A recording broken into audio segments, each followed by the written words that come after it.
Okay, God, you can do that for me. All right, you're doing that for me. But you won't bring my wife back. You won't give me the truest, deepest desires of my heart. But you'll do that. But my biggest dreams and hopes and my most frequent and passionate prayer requests, you deny me. You ever been there?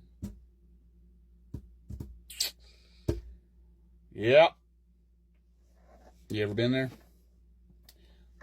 There's something that you are praying for, that you really want. It's the one thing that you want. It's the one thing that you pray for the most, that you pray for the hardest, that you seek his face about the most. It's the deepest desire of your heart.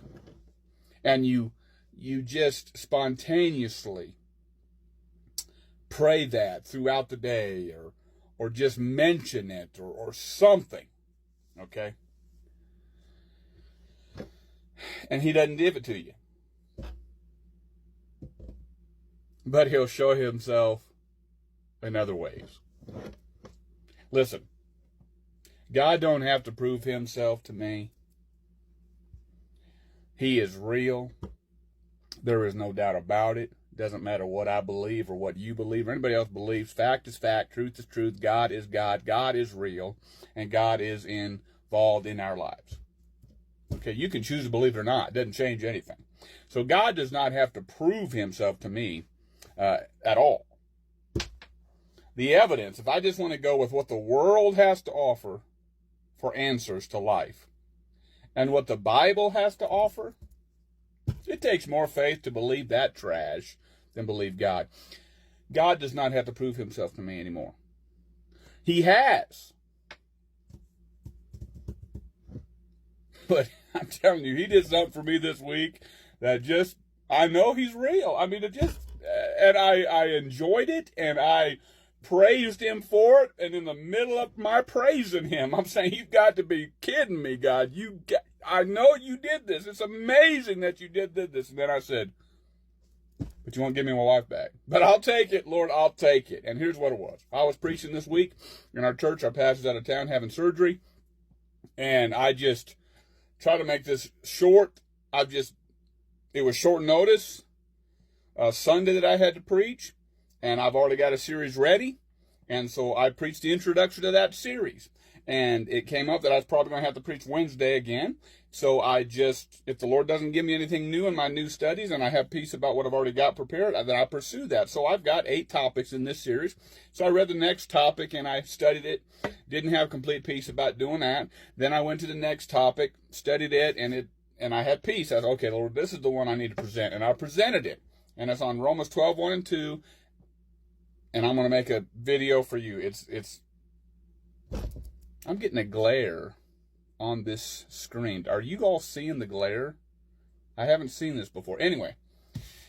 Well, I also read a character sketchbook. I very much like to look at nature, creation, trees, animals, and see how they have a biblical application in our lives. And there's a man that wrote 3 big volumes of books years ago, character sketches, and he takes animals in the Bible and talks about their character and applies that to a biblical character.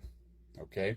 Now, when I first did this lesson, it was probably over 10 years ago when I presented it to some people we had at our home during family night, and we had some devotion, and I shared this principle with them. And then I preached it again maybe 6 years ago for the first time actually preaching it. But in it, I speak about the metamorphosis of a butterfly. Okay, and again, it's a great study. I'll give it in a separate video. Well, this character sketchbook I didn't have the first couple times I presented it. When I made this material, I didn't have that character sketchbook. I've recently purchased those. I've only had them for maybe 6 months. And I go through that. Sometimes my whole nightly devotion through the course of a week may be in this book. Just read a character sketch a night, or something I'll pick up every couple days. I have it sitting in my living room next to my couch. It's just one of the 2 or 3 books I have there.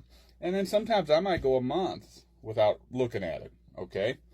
So, as I'm putting this lesson together again on Tuesday and Wednesday, Monday, at least Tuesday and Wednesday, I was thinking about, okay, when I'm done tweaking this, restudying it, and making sure my thoughts are right, I'm going to look at that character sketchbook and see if it has anything to say about caterpillars and butterflies. Okay? So I finished everything I was going to do. I got off early on Wednesday, had time to prepare my final preparation, and I went to that book. I looked at the back in context for content for caterpillar. I'm kidding you not. It's amazing how God works. It took me to the same exact page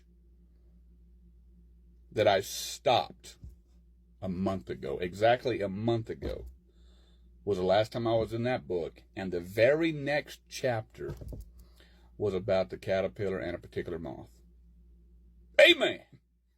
I opened it up and I said, God, this is where yes, God will do little things like that. And it's little things like that just, I thank the Lord. He is real. And you can have a relationship with Him.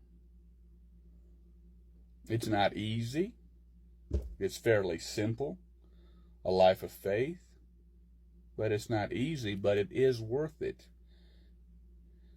Even though I have my moments where I'll tell God, you are not worth serving. I try to be as real with y'all as I can be. But He did that for me this week. And when I presented at the church, it was beautiful. Look for Him. Keep your eyes on Him. I hope that was a help.